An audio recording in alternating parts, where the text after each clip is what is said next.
यह कहानी एक राजा की है जो बहुत ही निर्दयी और घमंडी था। छोटी छोटी गलती होने पर भी वो लोगों को बहुत कठोर सजा देता। समय के साथ उस राजा का अत्याचार भी बढ़ता जा रहा था। एक दिन अचानक राजा बीमार हो गया और उसे ऐसी बीमारी हो गई जिसका इलाज किसी भी वैद्य के पास नहीं था। सारा समय वो बिस्तर में ही पड़ा रहता था। अब राजा को लगने लगा कि उसकी मौत नज़दीक है, लेकिन वो राजा मरने से बहुत डरता था। अपने डर को दूर करने के लिए वो राजा रोज प्रार्थना करने लगा, भगवान किसी भी तरह मेरी ज़िंदगी बचा लो। मैं लोगों के साथ बुरा व्यवहार करना छोड़ दूंगा और ना ही किसी को कठोर सजा दूंगा। मुझे बचा लो, मैं अभी मरना नहीं चाहता। उसकी प्रार्थना सुनकर एक रात उस राजा के सपने में भगवान आए और उस राजा ने उनसे अपने जीवन की भीख मांगनी शुरू कर दी।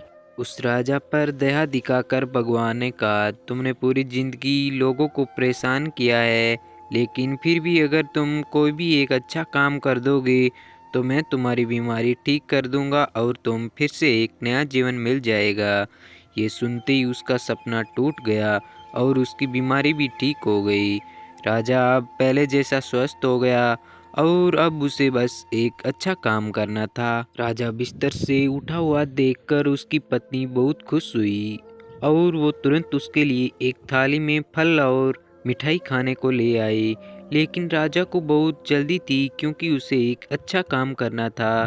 तो उसे लगा कि उसकी पत्नी उसका समय बर्बाद कर रही है और गुस्से में उसने खाने की थाली को फेंक दी और अपनी पत्नी पर चिल्लाते हुए वो बाहर की तरफ भागा। बाहर जाकर उसने अपने सैनिक से घोड़ा लाने को कहा।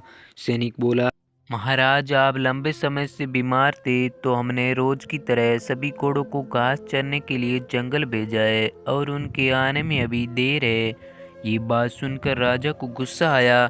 उसने अपने सैनिक को मौत की सजा सुना दी और गुस्से में पैदल ही महल से बाहर निकल गया।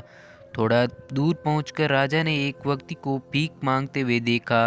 राजा उस भिखारी के पास गया और उसे सोने चांदी के वो सभी जेवरात दे दिए जो उसने पहने थे, जिससे उस भिखारी की गरीबी दूर हो गई और राजा का एक अच्छा काम भी हो गया।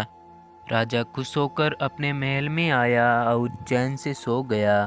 फिर से भगवान उसके सपने में आए और बोले, मैंने तुमसे एक अच्छा काम करने को कहा था, लेकिन तुमने उस एक काम को करने से पहले भी कई गलत काम कर दिए।